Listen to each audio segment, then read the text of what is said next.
Hello everyone. இன்னைக்கு வீடியோவில் நம்ம என்ன சம் பார்க்க போகிறோம் அப்படின்னா எக்ஸசைஸ் 1.1ல் இருக்கிற 13th ப்ராப்ளம். ஃபஸ்ட்டு கொஷின் என்னன்றதை பார்க்கலாம். given a is equals to 1 minus 1 2 0, b equal to 3 minus 2 1 1 and c is equal to 1 1 2 2.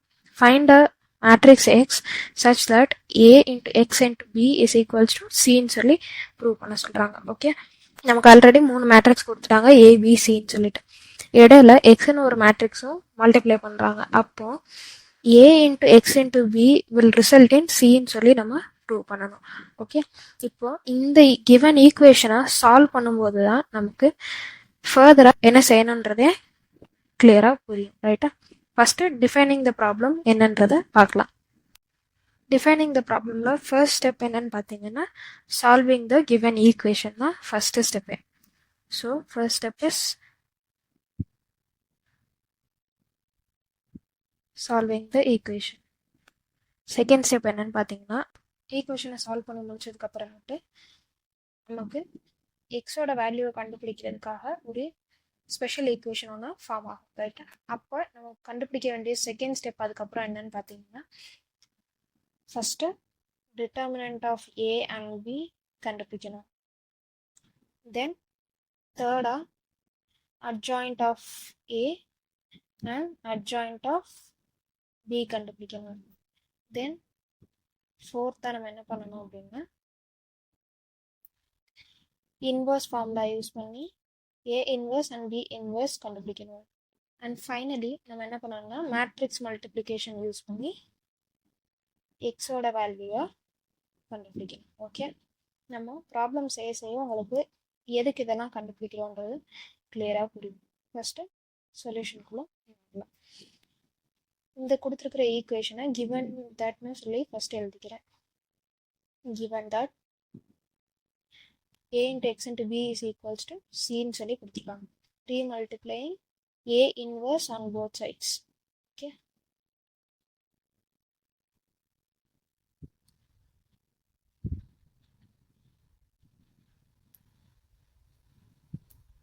So a inverse into a into x into b is equals to a inverse into c.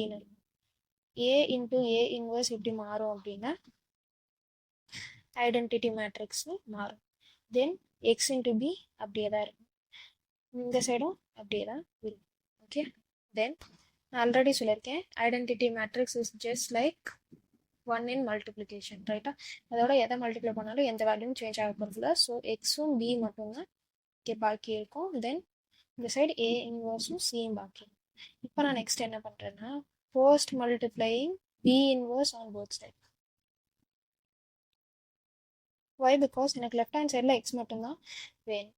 So அதனால் நான் B இன்வர்ஸையும் ஏ இன்வர்ஸையும் முன்னாடியும் பின்னாடியும் multiply பண்ணி ஈக்குவேஷனை solve பண்ணிக்கிறேன். xb e inverse is equals to a inverse c into b inverse. Okay, so x into identity matrix மாறும். why? Because b into b inverse is equals to identity matrix. Right hand side அப்படியே தான் இருக்கும். இதுல இருந்து என்ன கிடைக்குதுன்னா x is equals to a inverse c b inverse கிடைக்குது. இந்த ஈக்குவேஷனை வச்சு தான் நம்ம இந்த ப்ராப்ளமே ஃபர்தராக சால்வ் பண்ண போகிறோம்.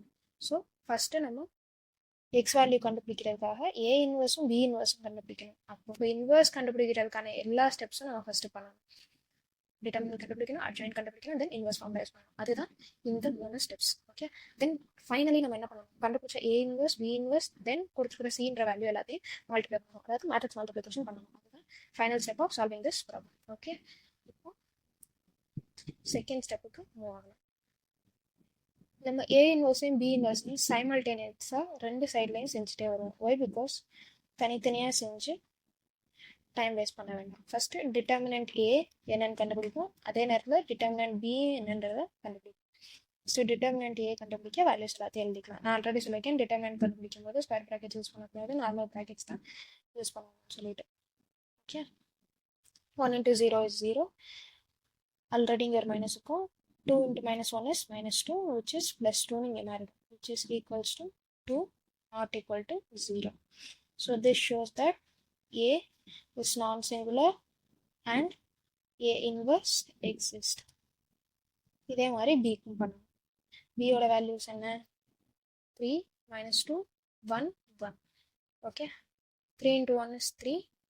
இங்கே ஆல்ரெடி ஒரு மைனஸ் இருக்கும். minus 2 into 1 is minus 2. So இங்கே ப்ளஸ் 2 ஆகும், which is equals to 5, which is not equal to 0, right? This shows that B is non-singular.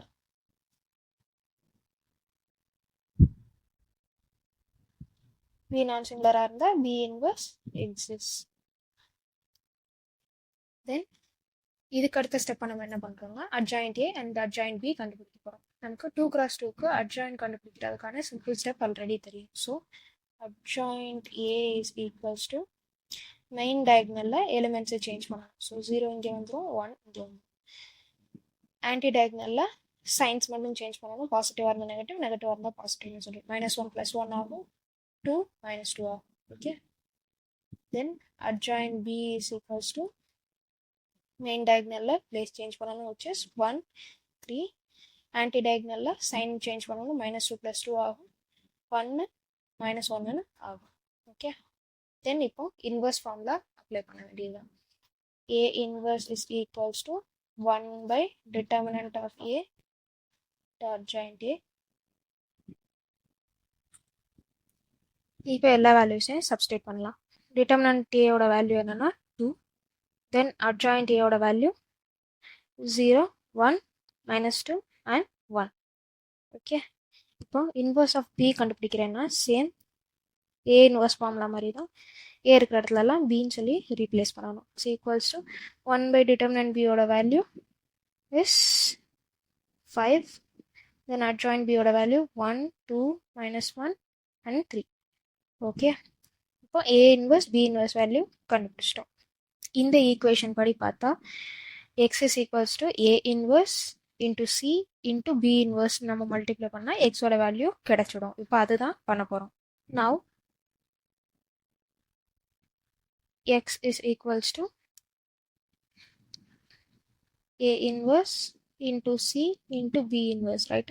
So இப்போ இதுக்கான வேல்யூஸ் எல்லாத்தையும் நம்ம சப்ஸ்டிட் பண்ணிடலாம். A inverse வேல்யூ 1/2, தென் மேட்ரிக்ஸோட value 0 1 -2 and 1. Okay, then C ஓட value 1 1 2 2, then B inverse ஓட value 1 2 -1 and 3, then ஒரு scalar value முன்னாடி இருக்கும், அது என்னன்னு பார்த்தீங்கன்னா 1/5. ஓகே, ஃபஸ்ட்டு நான் ஸ்கேலார் ரெண்டையும் மல்டிப்ளை பண்ணிடுறேன். எப்படின்னு பார்த்தீங்கன்னா 1 into 1 is 1 and 2 into 5 is 10. இந்த 10 நான் வெளியே வச்சுக்கிறேன். தென் ஃபர்ஸ்ட் நான் என்ன பண்ணுறேன்னா இந்த ரெண்டு மேட்ரிக்ஸையும் மல்டிப்ளை பண்ணுறேன். அதாவது 0 into 1 is 0, 1 into 2 is 2, 0 into 1 is 0, 2 into 1 is 2.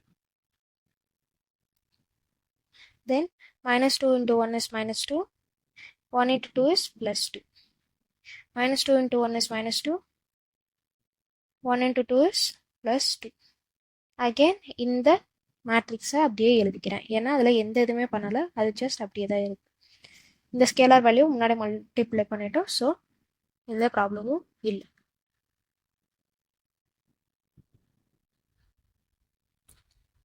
இப்போ இதை சால்வ் பண்ணி எழுதிக்கலாம். 0 + 2 is 2, 0 + 2 is 2, -2 + 2 is 0, -2 + 2 is 0 again. Okay, தென் இப்போ இந்த ரெண்டு மேட்ரிக்ஸுக்கும் மல்டிப்ளிகேஷன் பண்ண வேண்டியதுதான். இந்த ஸ்கேலார் ஃப்ரண்ட்டில் ஃபாலோ ஆகிட்டே தான் வரும். இப்போ இது ரெண்டுக்கும் மேட்ரிக்ஸ் மல்டிப்ளிகேஷன் பண்ண வேண்டியதான். 2 into 1 is 2, 2 into -1 is -2, 2 into 2 is 4, 2 into 3 is 6, 0 into 1 is 0, 0 into -1 is also 0, 0 into 2 is 0, 0 into 3 is also 0. Okay, so இது ஃபர்தராக எப்படி ஆகும்னா 1/10, then 2 - 2 is 0, 4 + 6 is 10, 0 + 0 is 0, 0 + 0 is also 0. Okay, இப்போ இந்த 10 காமனாக வெளியே எடுத்துடுறேன் அப்படின்னா எப்படி மாறும்? 10/10 0 divided by 10 is 0. 10 divided by 10 is 1. Same 0 divided by 10 is 0. Okay, இப்போ இதையும் கேன்சல் பண்ணி கொடுத்தா எனக்கு 1 ஆகும். ஸோ ஃபைனலாக எனக்கு கிடைக்கிற எக்ஸுன்ற மேட்ரிக்ஸ் என்னன்னு பார்த்தீங்கன்னா which is 0 1 0 and 0. ஓகே, இதுதான் நம்ம ஃபைனலாக கண்டுபிடிக்க வேண்டிய எக்ஸோட வேல்யூ. இதோட இந்த ப்ராப்ளம் முடியுது. ஏதாவது டவுட்ஸ்னால் கமெண்ட் செக்ஷனில் கமெண்ட் பண்ணுங்கள். அண்ட் தேங்க்யூ ஃபார் வாட்சிங்.